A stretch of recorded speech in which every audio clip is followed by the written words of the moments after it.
Hello everyone, मैं ममतेश गुप्ता। आज देखेंगे 8th क्लास एनसीईआरटी चैप्टर 3 और चैप्टर का नाम है ग्रामीण क्षेत्र पर शासन चलाना। ठीक है, ये देखेंगे। देखिए, पिछले चैप्टर में हमने देखा था व्यापार से साम्राज्य तक कंपनी। ठीक है, यानी कि कंपनी क्या करने आई थी, हमारे भारत में व्यापार करने आई थी और लास्ट में उसने कहां तक पहुंच गई, हमारे ऊपर शासन करने लगी। तो हमने वो सारी चीज देखी थी कि कंपनी ने कैसे धीरे धीरे भारत पर व्यापार करने आई थी और व्यापार करते करते उसने क्या शासन कर लिया। अब देखिए, हम इस वाले चैप्टर में हम देखेंगे कि कंपनी ने किस तरह से जो ग्रामीण क्षेत्र थे उन पर अपना कब्जा जमा लिया। ठीक है, यानी कि कैसे ग्रामीण इलाकों को वो अपना उपनिवेश बनाती रही, ये चीज हम देखेंगे इस वाले चैप्टर में। ठीक है, अब देखिए, मैंने आपको पिछले चैप्टर में बताया था कि 1765 में क्या हुआ था, मीर जाफर की मृत्यु हो गई थी। प्लासी के युद्ध के बाद में कौन बना था, बंगाल का नवाब। बंगाल का नवाब बना था मीर जाफर और मीर जाफर के बाद मीर कासिम बना था। ठीक है, बक्सर की लड़ाई किसके साथ हुई थी, मीर कासिम के साथ। और मीर कासिम जब लड़ाई में हार गया तो उसके बाद दोबारा से मीर जाफर को बना दिया था। अब देखिए, जब मीर जाफर की मृत्यु हुई तब तक अंग्रेजों की जो माइंड था वो चेंज हो चुका था। अंग्रेजों ने क्या सोचा कि अब वो किसी भी कठपुतली नवाब को नहीं रखेगी। ठीक है, अब वो क्या करेगी, अपना शासन वो खुद करेगी।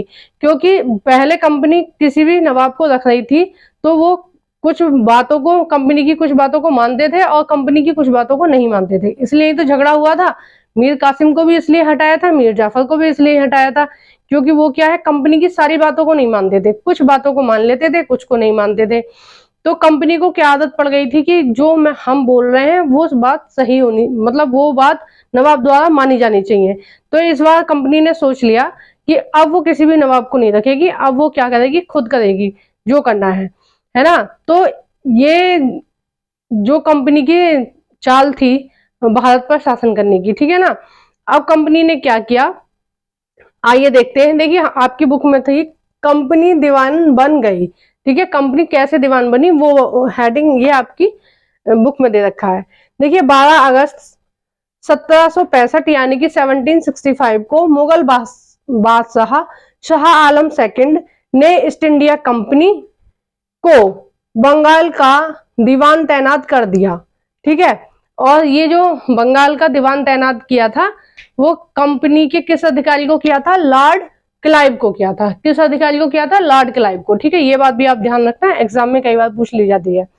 तो लॉर्ड क्लाइव को दीवान तैनात कर दिया। अब कंपनी बंगाल के आर्थिक मामलों की शासक बन गई। अब देखिए, ये जो शाह आलम है ये दिल्ली में बैठे थे, यानी कि केंद्र की सरकार किसकी थी, शाह आलम की। ठीक है, अब जो बंगाल का जो राजस्व था, ठीक है, बंगाल से जो कंपनी टैक्स ले रही थी, देखिए राजस्व, टैक्स और कर तीनों एक ही बात होती है। ठीक है ना। आप ध्यान रखना, मैं कोई भी शब्द बोलूं तो आप समझ जाना कि कर, राजस्व और टैक्स एक ही बात होती है। अब देखिए, जो कर और राजस्व इकट्ठा कर रही थी, इकट्ठा करने का काम किसको मिल गया, कंपनी को। दीवान का मतलब होता है कि ये जो कर वगैरह इकट्ठा करने का काम किसको मिल गया, अब कंपनी को मिल गया। अब कंपनी कुछ टैक्स का कुछ हिस्सा शाह आलम द्वितीय को देती थी और बाकी के जितना भी उसके पास पैसे होते थे वो उस सारे पैसे से क्या करती थी, वो व्यापार करती थी। ठीक है, प्लासी के युद्ध से पहले अंग्रेज क्या करते थे कि इंग्लैंड से सोना चांदी लेके आते थे और हमारे देश के व्यापारियों से उस सोना चांदी को दे के माल खरीद लेते थे। कोई भी, जैसे सूती है, सूती वस्त्र है, इलायची, लौंग, ये जितनी भी चीजें वो भारत से ले जा रहे थे तो वो कैसे ले जाते थे कि उसके बदले में वो हमें सोना चांदी जो भी चीजें होती हैं उन्हें दे देते थे और हमारे यहाँ से सामान ले जाते थे। लेकिन जब उनके पास दीवानी आ गई बंगाल की तो अब उन्होंने क्या किया, ज्यादा से ज्यादा टैक्स लेना शुरू कर दिया किसानों से। ठीक है, ज्यादा से ज्यादा राजस्व इकट्ठा करना शुरू कर दिया किसानों से, क्योंकि अब उनको क्या था कि उनको इंग्लैंड से पैसे नहीं लेके आने थे, अब उनको क्या करना था, भारत के लोगों से ही टैक्स लेना था टैक्स वसूलना था और भारत के लोगों, भारत से ही उस टैक्स के पैसे से भारत से ही सामान खरीद के अपने इंग्लैंड पहुंचाना था। यानी कि उनको बहुत ज्यादा प्रॉफिट होने लगा, बिना पैसे में वो व्यापार कर रहे थे। इंग्लैंड से तो वो कुछ नहीं लेके आ रहे थे, ठीक है, वो क्या कर रहे थे, यहाँ से लेते थे, टैक्स लेते थे, लोगों को मार पीट के जैसे भी गलत तरीके से, और टैक्स लेके उसी टैक्स से हमारे यहाँ से सामान खरीदते थे और ले जाते थे अपने देश। अब देखिए आगे देखते हैं कंपनी की आमदनी। अब देखिए कंपनी की आमदनी क्या थी। अब कंपनी ब्रिटेन या इंग्लैंड एक ही बात होती है, ब्रिटेन से सोना चांदी ना लाकर बंगाल के राजस्व से, ठीक है, मैंने बताया ना राजस्व या टैक्स एक ही बात होती है, से ही भारत से माल खरीदती थी। इस कारण बंगाल की अर्थव्यवस्था गहरे संकट में आ गई। अब देखिए आप किसी भी घर में से अगर पैसा निकालते रहेंगे तो क्या एक दिन वो घर खाली हो जाएगा। मान लीजिए आपका घर है, आपके घर में पैसे रखे हैं, तो कोई आपके घर से रोज 100, 200, 300, 1000 लेके जा रहा है, तो एक दिन तो आपके घर में पैसे खत्म ही हो जाएंगे ना। बिल्कुल सेम यही हाल हुआ बंगाल के साथ, क्योंकि बंगाल में क्या है, टैक्स आ रहा था और कहाँ जा रहा था, इंग्लैंड जा रहा था, है ना। क्योंकि वो देखिए सरकारों का क्या काम होता है, जो भी शासक होते हैं उनका क्या काम होता है कि जनता से टैक्स लेते हैं और फिर उसी टैक्स को जनता के ऊपर खर्च कर देते हैं। जैसे हमारे भारत में है तो हर चीज पर टैक्स जाता है। जैसे जीएसटी आप देते हो ना, रेस्टोरेंट में बैठोगे या कहीं भी बैठोगे खाना खाओगे उस पर भी जीएसटी होता है। और आप कोई भी सामान खरीदते हैं, चॉकलेट वगैरह कुछ भी खरीदते हैं तो उस पर क्या है, जीएसटी होता है। तो आप जो जीएसटी दे रहे हो उसका क्या है, गवर्नमेंट उसको कलेक्ट करेगी और कलेक्ट करके वो क्या करेगी, उसको आपके ही भलाई में लगा देगी, ठीक है, आपके ही काम में लगा देगी। आपके काम में कैसे लगाएगी, आपके लिए हॉस्पिटल खुलवाएगी, स्कूल खुलवाएगी और जो भी मतलब विकास कार्यों में लगाएगी। अब देखिए जैसे कोरोना काल में क्या हुआ था, लोगों के पास पैसे नहीं थे अनाज खरीदने के लिए, क्योंकि बहुत दिन तक काम जो थे वो, एक मिनट नीचे जाओ, बंगाल था उसकी जो अर्थव्यवस्था थी कैसे संकट में आ गई। क्या हुआ कि वो जो अंग्रेज थे, ईस्ट इंडिया जो कंपनी थी, वो क्या करती थी कि टैक्स ले जाके और हमने इंग्लैंड पहुंचा दी थी। यानी कि टैक्स से सामान, बंगाल के ही टैक्स से, बंगाल से सामान खरीद के कहाँ ले जा रही थी, इंग्लैंड ले जा रही थी।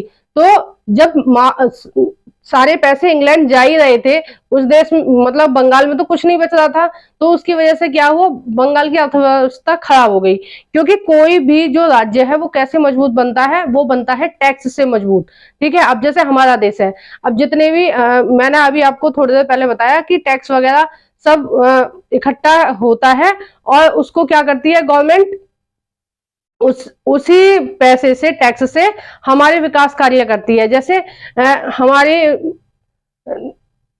हॉस्पिटल निर्माण करवाती है, स्कूल कॉलेज, है ना, और बहुत सारी सुविधाएं, पार्क वगैरह बच्चों के लिए, या जो गरीब लोग होते हैं उनको राशन वगैरह बांटती है। तो वो ये जो सरकार कर रही है ये कहाँ से आते हैं, उसके पास टैक्स से आते हैं, ठीक है।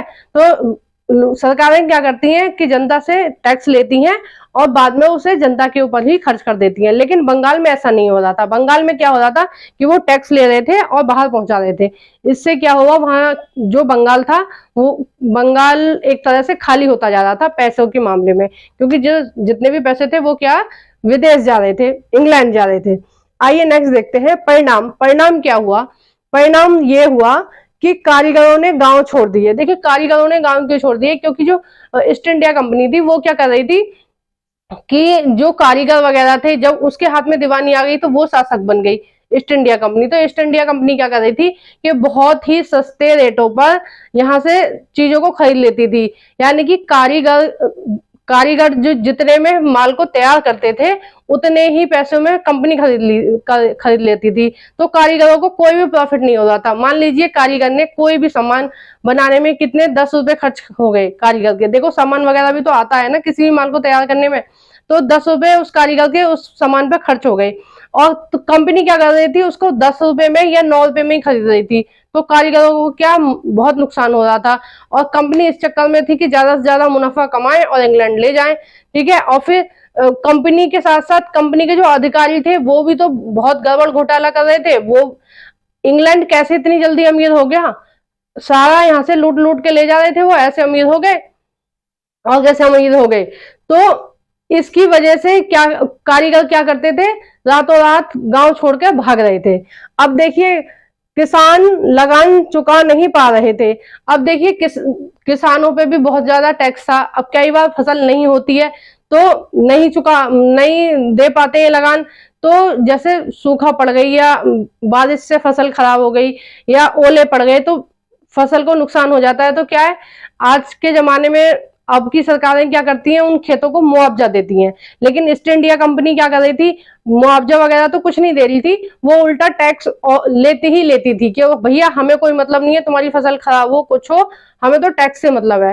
तो किसान कहां से पैसे लाते, किसान क्या करते थे, महाजनों से, यानी कि जो अमीर आदमी होते थे उनसे कर्ज लिया करते थे अपनी जमीन को गिरवी रख के। और फिर उससे क्या होता था, ऐसे वो अपनी जमीन को गिरवी रख देते थे और जब उन पर वो पैसे नहीं चुकाए जाते तो महाजन क्या करता था, उनकी जमीन को छीन लेता था।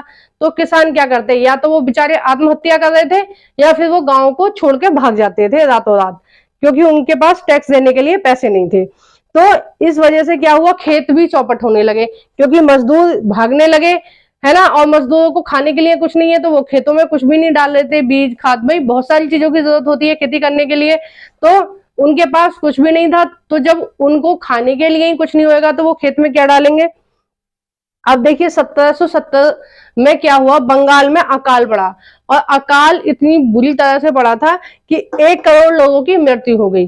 ठीक है, 1 करोड़ लोगों की मृत्यु का मतलब है कि जो उस समय बंगाल की आबादी थी उसका 1/3 आबादी खत्म हो गई। ठीक है, अब देखिए हमारे देश में जो कोरोना आया था उसमें पूरे कोरोना में 1 करोड़ लोग भी नहीं मरे। ठीक है, इतने बड़े देश में 1 करोड़ लोग भी नहीं मरे, क्योंकि हमारी जो गवर्नमेंट थी उन्होंने काफी हद तक लोगों की मदद करी, खाना पहुंचाया, उनके लिए दवाइयां मुहैया कराई, फ्री में वैक्सीन लगवाई, बहुत सारी चीजें फ्री में करी गवर्नमेंट ने, है ना। लेकिन जो ईस्ट इंडिया कंपनी थी, अकाल के समय भी वहां की जनता की कोई मदद नहीं करी, ना उनको खाना पानी कुछ नहीं दिया, है ना, न ट्रीटमेंट उनको ठीक से मिल रहा था, उल्टा उनसे टैक्स और लिए जा रहे थे कि भैया हमें कोई मतलब नहीं है, तुम्हारे यहाँ अकाल पड़े कुछ भी पड़े, हमें तो अपने टैक्स से मतलब है ना। तो कहीं ना कहीं जो किसान थे वो उससे रूठते जा रहे थे ईस्ट इंडिया कंपनी से, क्योंकि उनके ऊपर बहुत ज्यादा संकट आ रहा था कि भाई एक तो कुछ हो नहीं रहा, फसल वगैरह कुछ हुई नहीं, ऊपर से टैक्स भी देना पड़ रहा है। अब देखिए इसका परिणाम क्या हुआ, वहां की जो खेती थी वो चौपट हो गई। अब देखिए दूसरी हेडिंग आपके एनसीईआरटी में दी हुई है, खेत में सुधार की जरूरत। अब ईस्ट इंडिया कंपनी को क्या है, टैक्स प्रॉपर मिल नहीं पा रहा था क्योंकि खेत बेकार हो गए, अब खेतों में कुछ हो नहीं रहा फसल वगैरह। तो ईस्ट इंडिया कंपनी ने ये सोचा कि कोई एक ऐसी योजना बनाते हैं जिससे क्या होगा, खेतों में हम सुधार करेंगे। खेतों में सुधार का मतलब है बीज खाद उनको टाइम से दिया जाएगा, पानी टाइम से दिया जाएगा। खेत में ऐसे थोड़ी ना जाके तुमने बीज बिखेर दिया और फिर 2-3 महीने बाद गए फसल काट के ले आए, उसमें तो पूरे दिन पूरी रात लगना पड़ता है भाई, उसको पानी भी चाहिए, पौधे को खाद भी चाहिए, फिर उनको नराई भी चाहिए, फिर कटाई भी, मतलब बहुत सारी चीजें होती हैं। तो इन सब सुधार करने के लिए ईस्ट इंडिया कंपनी ने दिमाग लगाया कि भाई जो भारत की भूमि है उसमें हमें सुधार करना चाहिए और उससे हमें ज्यादा आमदनी होगी। तो उसी के चलते 1773 में चार्ल्स कॉर्नवालिस उस टाइम के गवर्नर थे, चार्ल्स कॉर्नवालिस ने स्थायी बंदोबस्त लेके आए। ठीक है, स्थायी बंदोबस्त क्या था, स्थायी बंदोबस्त ये था कि जो ईस्ट इंडिया कंपनी थी उसने एक फिक्स कर दिया था कि इतना हमें टैक्स चाहिए हर साल और इसमें कोई भी इजाफा नहीं किया जाएगा, मतलब टैक्स को कम या ज्यादा नहीं किया जाएगा, स्थायी रहेगा हमेशा के लिए। ये कंपनी ने कर दिया था। ठीक है, स्थायी कर दिया था। और कंपनी ने क्या किया था कि जो एरिया वहां के छोटे छोटे राजाओं के दायरे में आ रहे थे या तालुकदारों के दायरे में आ रहे थे, तो उसने क्या किया था कि उस एरिया को मतलब राजाओं को और तालुकदारों को क्या है, वहां का जमींदार घोषित कर दिया था। जब जैसे पहले नवाब इकट्ठा कर रहे थे टैक्स वगैरह, तो अब उन्होंने कंपनी ने क्या किया ये स्थायी बंदोबस्त लेके आई थी कंपनी। और स्थायी बंदोबस्त के तहत उसने क्या किया कि उसने जमींदारों को नियुक्त कर दिया था, मतलब कुछ लोगों को जमींदार बना दिया था। अब जमींदारों का क्या काम था कि जो किसान होते थे उनसे टैक्स वसूलने का काम था जमींदार का, ठीक है। तो जमींदार ईस्ट इंडिया कंपनी लेके आई थी, ठीक है, नाम तो सुना ही होगा आपने जमींदार वगैरह का। गांव में मान्यता दी गई तथा कर को हमेशा के लिए स्थायी कर दिया गया, ठीक है। ये था स्थायी बंदोबस्त। और इस स्थायी बंदोबस्त से अंग्रेजों को ये लग रहा था कि अगर हम निश्चित टैक्स लेंगे, एक निश्चित अमाउंट में हर साल टैक्स लेंगे, तो टैक्स से जो पैसे जमींदार को बचेंगे, जमींदार उनसे सुधार करेगा, ठीक है, भूमि का। उनको ऐसा लग रहा था, लेकिन ऐसा हुआ नहीं, क्योंकि देखिए पहले ही ईस्ट इंडिया कंपनी ने आगे तक का हिसाब लगा के टैक्स फिक्स किया था कि इतना टैक्स लेंगे। टैक्स ऑलरेडी ज्यादा था, और अगर टैक्स टाइम पे जो जमींदार होते थे, अगर वो टैक्स टाइम पे नहीं देते थे ईस्ट इंडिया कंपनी को, मान लीजिए किसी साल फसल नहीं हुई, किसानों की फसल मर गई, अब किसान टैक्स नहीं देंगे क्योंकि उनके पास पैसे नहीं है, ठीक है। तो अब जमींदार कहां से पैसे लाएगा? अब जमींदार के पास भी पैसे नहीं है, क्योंकि जब किसान जमींदार को देंगे जब भी तो जमींदार ईस्ट इंडिया कंपनी को देगा।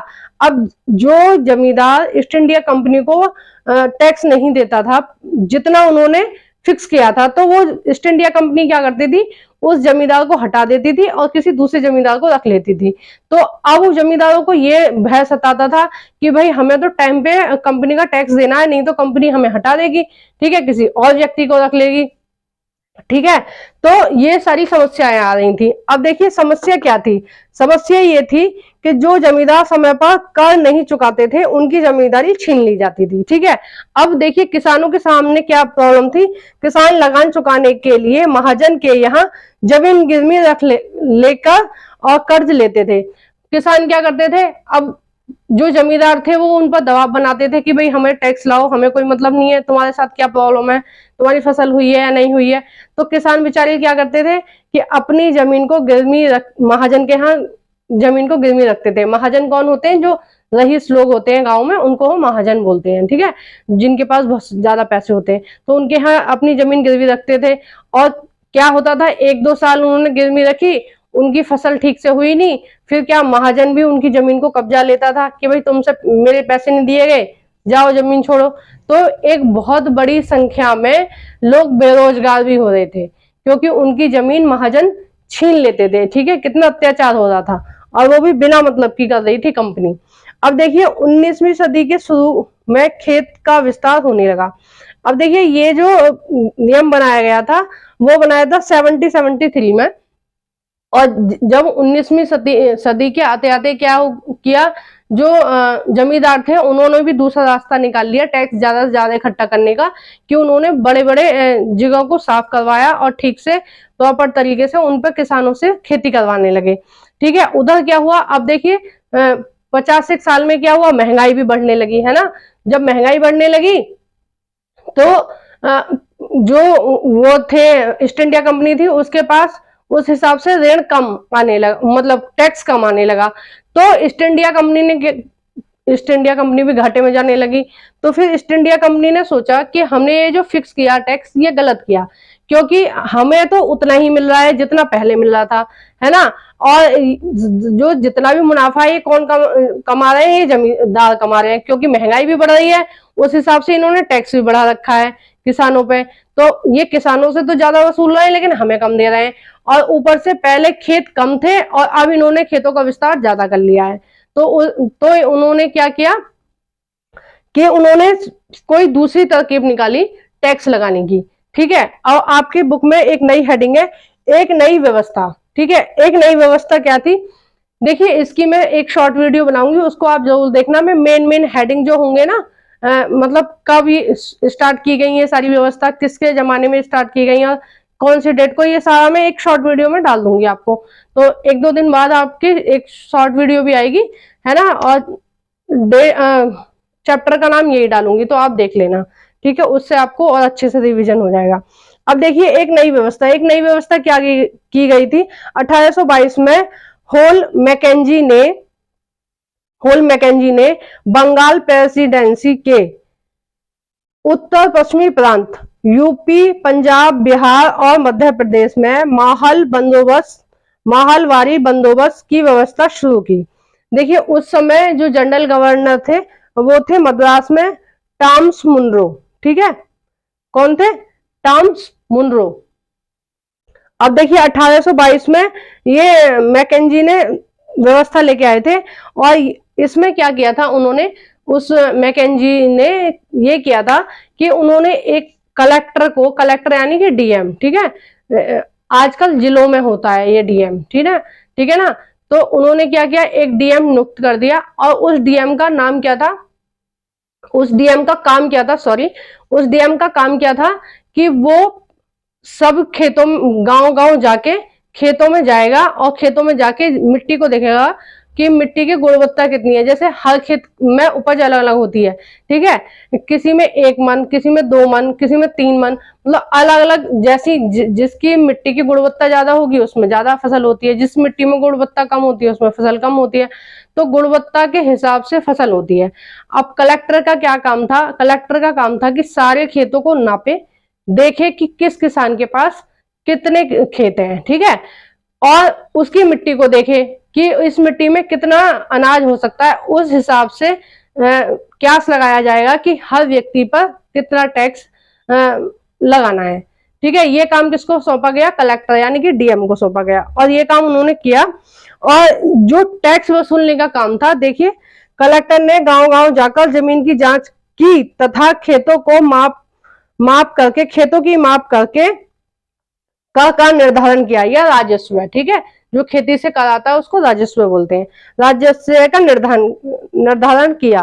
कर वसूलने की जिम्मेदारी जमींदारों की वजह। अब क्या है, पहले तो उन्होंने जमींदार बना दिए थे। कौन बना दिए थे? राजा और तालुकदारों को क्या जमींदार बना दिया था और जो टैक्स वसूलने का ठेका था वो उनको दे दिया था, जमींदारों को।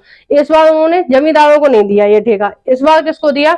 इस बार दिया ग्राम समूह या गांव के मुखिया माहल को दे दिया, ठीक है। गांव का कोई एक मुखिया या कोई एक प्रतिष्ठित व्यक्ति जिसको माहल कहा जाता था, उसको इसकी जिम्मेदारी देती कि भाई तुम्हें सारा टैक्स वसूल करना है, ठीक है। अब इसका एक पार्ट और आएगा, अगले पार्ट में हम देखेंगे कि नील की क्रांति देखेंगे और देखेंगे कि एक मिनट में अभी बताती हूँ आपको। देखियो मैं ये सारा कुछ आपकी एनसीईआरटी बुक में से पढ़ा रही हूँ, अपनी तरफ से मैं कुछ नहीं करा रही हूँ, ठीक है। और नेक्स्ट देखेंगे हम मुनरो व्यवस्था क्या थी, ठीक है। नेक्स्ट क्या देखेंगे हम? मुनरो व्यवस्था देखेंगे। और अगर आपको मेरी वीडियो अच्छी लगती है तो प्लीज मेरी वीडियो को लाइक करो, अपने फ्रेंड्स के साथ इस वीडियो को शेयर करो और आपको मेरी वीडियो कैसी लगती है आप कमेंट बॉक्स में बताइए। आपको मेरे समझाने में कोई भी गड़बड़ लगती है तो आप कमेंट बॉक्स में बता सकते हैं। कुछ भी आपको पूछना है या कुछ भी बताना है तो आप कमेंट बॉक्स में बता सकते हैं।